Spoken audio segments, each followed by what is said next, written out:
Do, do, do, do. Left of the box.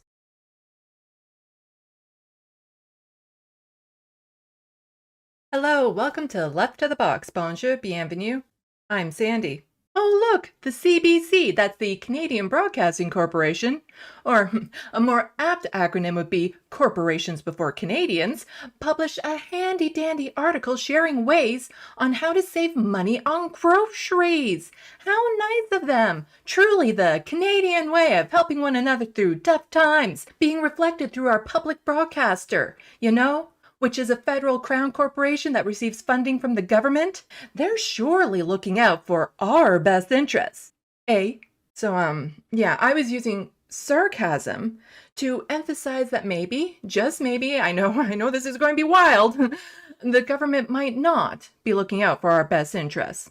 Why don't we take a peek at the article and see if my sarcasm is warranted? How Canadians are stretching their grocery dollar while trying to stay healthy.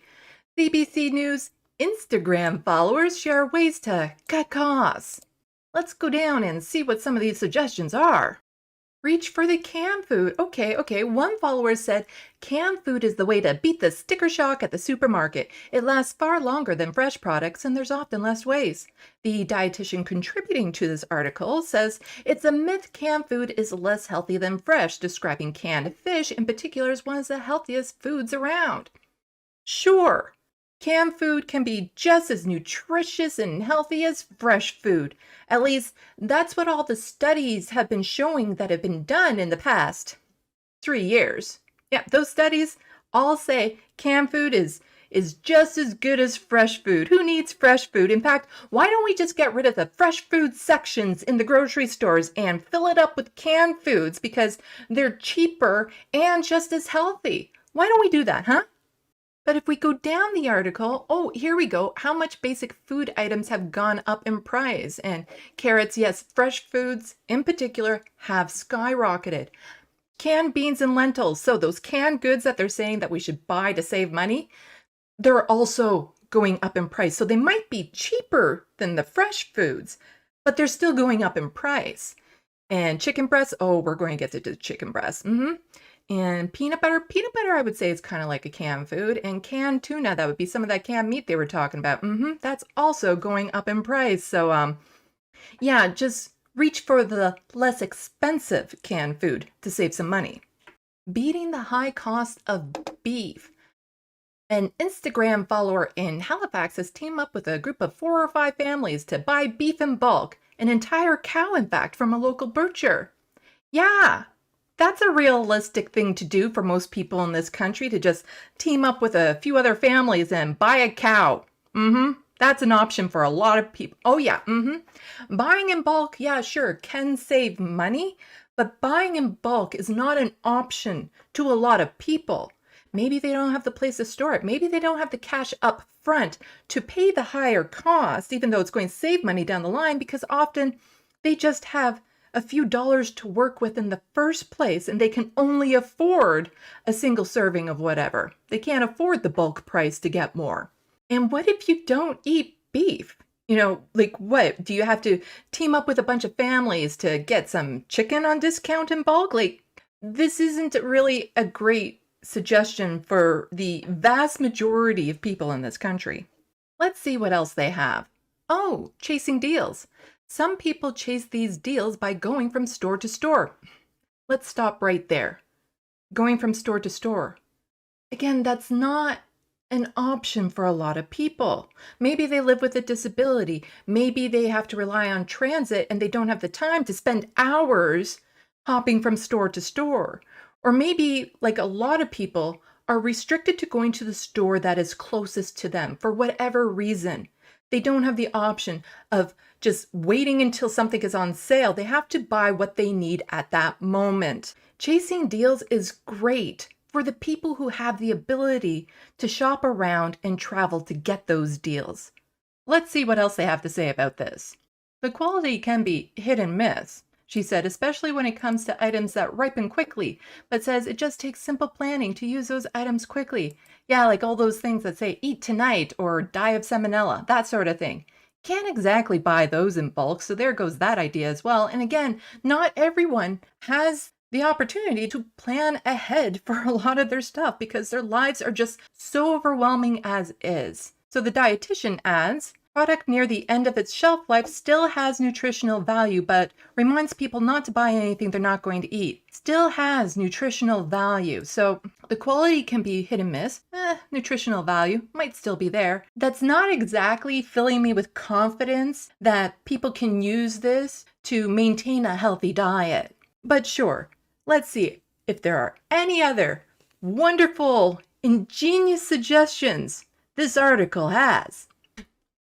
I'm reading it and it looks like it says cut meals to cut costs. Yeah, that's what I'm reading. That is actually what's there. Cut meals to cut costs. Somebody suggests cutting out one meal each day. She says she's always been a bargain shopper, but over the past year became interested in the potential health benefits of intermittent fasting. And she says it might not work for everyone, but not only does she feel better, she saves $100 to $200 a month on groceries. The dietitian contributing to this says people who consider eliminating meals to reduce spending should make sure that what they eat is optimized for their nutritional needs. That way you're feeling full throughout the day and you're not feeling as if you have to sacrifice. Cutting out meals, you don't want that to feel like you're cutting out meals. You don't want that to feel like it's a sacrifice. Are you kidding me? CBC, you put this in an article as an actual suggestion for people to do to save money, to start starving themselves. That's your fucking suggestion. Start starving yourself in order to save money because grocery prices have gone too high. Instead of talking about why those grocery prices have gone too high, instead of talking about what the government can do about those high grocery prices, you're suggesting people start starving themselves. There is no healthy way to starve yourself, especially if you have to do it for prolonged basis. People who live with disabilities and poverty have already been doing this for years. We've already had to cut out food and cut out meals. And now you're suggesting to the general population to do that as well. Well, what about us who've already had to do that? Are you now suggesting that maybe, just maybe, we should cut out how many days a week we eat? Just cut it out so that, Mondays and Fridays, we don't eat anything, and then we cut it down to 2 meals the rest of the days. Is that what you're suggesting at this point? Are you kidding me as to how ridiculous this is? I can't believe you put this in a f***ing article. How dare you suggest this to people as a viable way and then dress it up with the intermittent fasting? This is so obscene. How dare you do this to people? This is no different than telling people that in order to save money on gas, they need to get rid of their car. Whew, okay. Yeah, that was, yeah. Oh, and just look at the bottom, just over there, the bottom. It actually says, as the price of groceries continue to soar, food industry giants are posting record profits. Yeah, they're posting profits. Well, the CBC is suggesting we cut meals. At least CTV had a little bit more of a, I wouldn't say honest take. They had a little bit more of a take on it. They weren't suggesting it. They were just saying this is what people have to do. Skipping meals and cutting back, how some Canadians are dealing with the higher costs of living. A recent survey found that 23.6% of Canadians have had to cut back on the amount of food they were buying.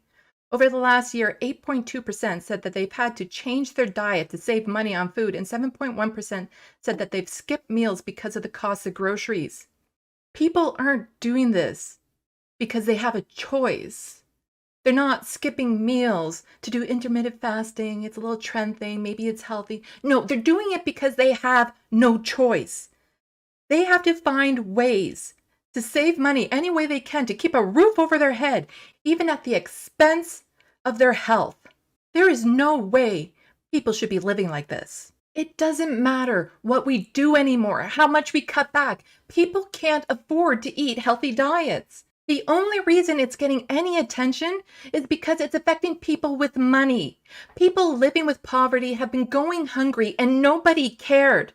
But now that people who've been able to get groceries with no worries are having to do double takes, cut back, prioritize, and sacrifice to afford what they were used to getting, sure, now people in Canada are waking up. Seriously, what are we supposed to do when confronted with prices like this? $37 for enough chicken breast to feed a family, one meal, not even taking into consideration the cost of what's usually paired with the chicken. Of course, Loblaws justified it. Well, it's premium chicken, skinless, free from antibiotics. So what if the best quality meat is only attainable to the wealthy? They're the ones who deserve it. If you don't like it, you can shop somewhere else where the meat is cheaper. Yeah, about all of that. So this here is the Loblaws webpage, and on it, this is the chicken that was in that image. They call it free from chicken breast. They call their chicken breast free from chicken breast. Free from chicken breast. I'll get to what they mean by that in just a moment, but first I want to just address the obvious here. In this image on the webpage, it says that this pack of 5 chicken breasts, the same type of pack that was in that image I showed earlier, it says it's $24.28, which is considerably cheaper. Look at the fine print. So what they're doing is they're basing this on the average weight of these packs being 1.06 kilograms and the price being $22.91 per kilogram. If we go to, this is the original tweet that had that image in it. And if we go down to here, the price per kilogram was $26.87, but this chicken also weighs more than their average by a fair bit. It's 1.378 kilograms. So if you take the weight of this chicken and put it against this price here, the $22.91, it comes out to $31.57, which is still cheaper, but not as much as this may lead you to believe. And also, that image was posted on Twitter back on January 3rd, and it caused quite the stir. Today is January 10th, and I am looking at this webpage, so apparently they can lower the prices if they're given the right motivation. But the other part of this webpage that I wanted to show you is down here, the product description. We're committed to offering meat raised without the use of antibiotics or added hormones. Our PC Free From line has grown to include delicious cuts of meats, blah, blah, blah, blah. So this is why it's premium, you know, there's no antibiotics and there's no hormones. So this is why they must charge more. It's premium meat. Yeah. About that, quick Google search here. So if you buy chicken labeled raised without the use of antibiotics, this means that no antibiotics were given to the chicken during its lifetime.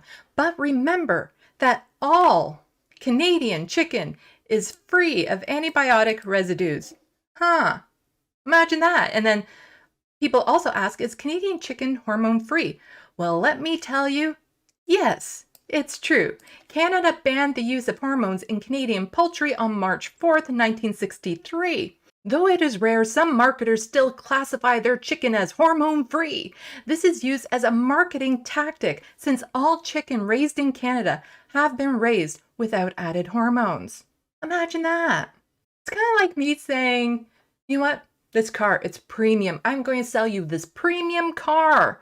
The reason why I must charge you more is because of these features. They're called seatbelts and airbags.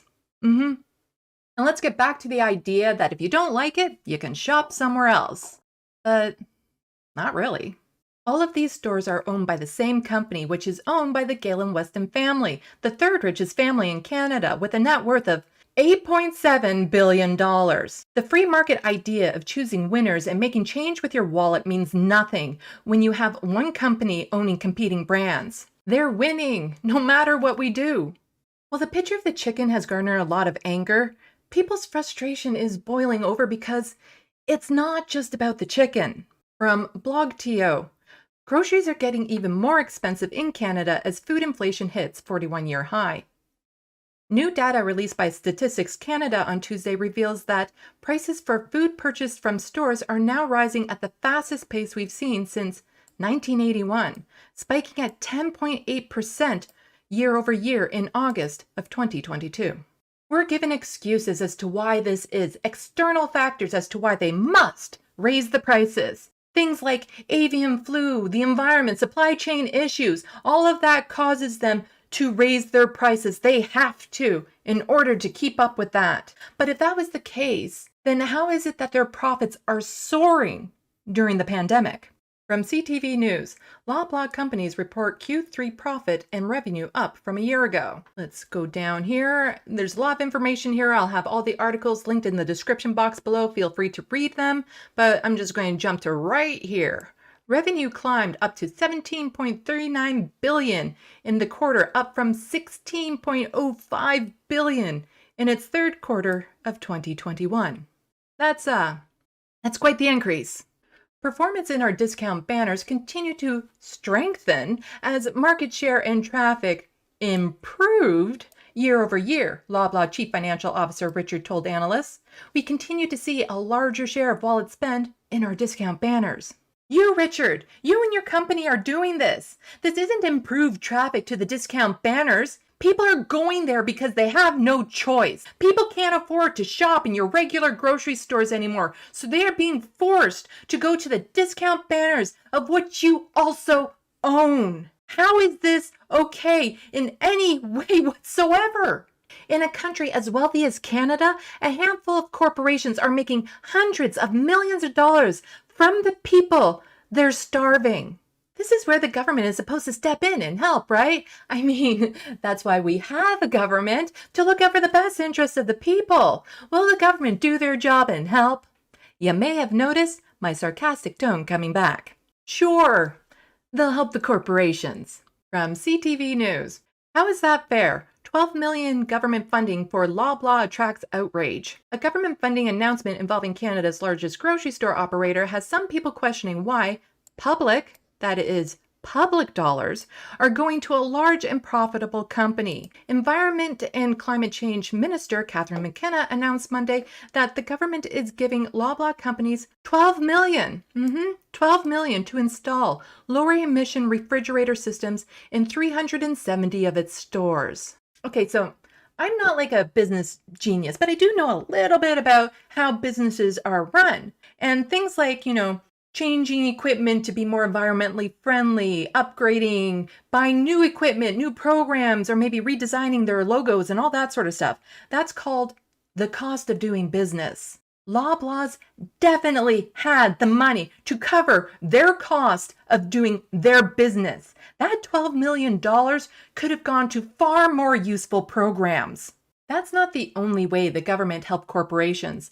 Billions were thrown at corporations during the ongoing pandemic while tossing limited support to some individuals. But wait, that's not all.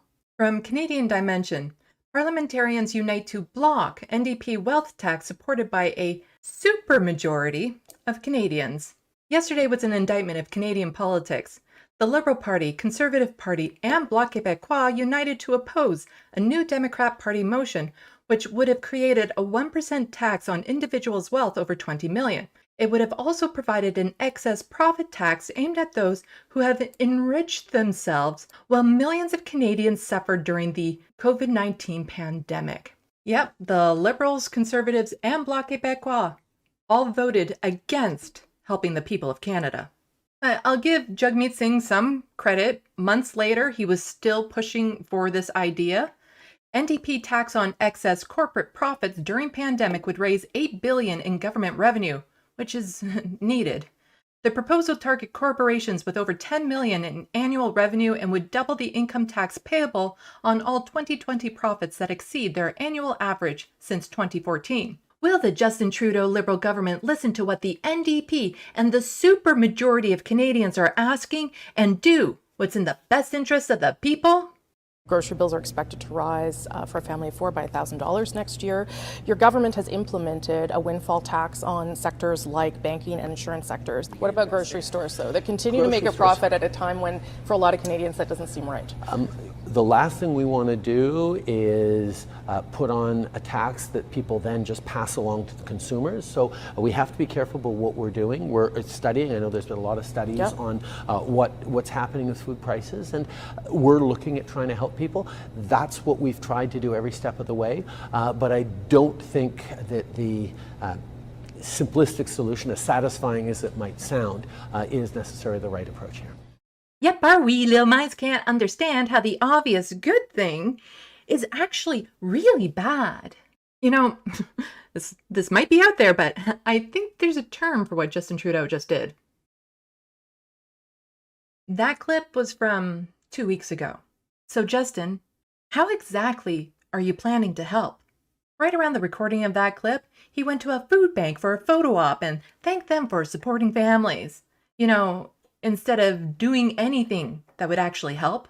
Food banks are not a replacement for policies, and the increasing number of people needing to use them is an indictment on the ineffectuality of the government. From CTV News, rising food costs driving more Canadians to food banks. Toronto food banks have reported an increase to 160,000 client visits per month in comparison to 60,000 before the pandemic. That is outrageous. Hetherington tells CTV's Your Morning these visits will only continue to grow. We expect that number to rise to about 225,000 client visits per month. People are in need in the city, and we need to do something about it. The government is more likely to offer free stomach stapling so that people don't feel hungry before they would do anything that would harm the profits of corporations. From the government, from the news, coincidentally owned by the same corporations, all we get are suggestions on what the individual can do to save money. The onus is on us to make do with less. We are forced to find solutions to survive in a capitalist system that, by its nature, can't allow us to succeed. We never hear what solutions the government will provide, and I mean substantial, sustaining solutions that benefit everyone. None of these mean-tested programs that only go out to a select group of people.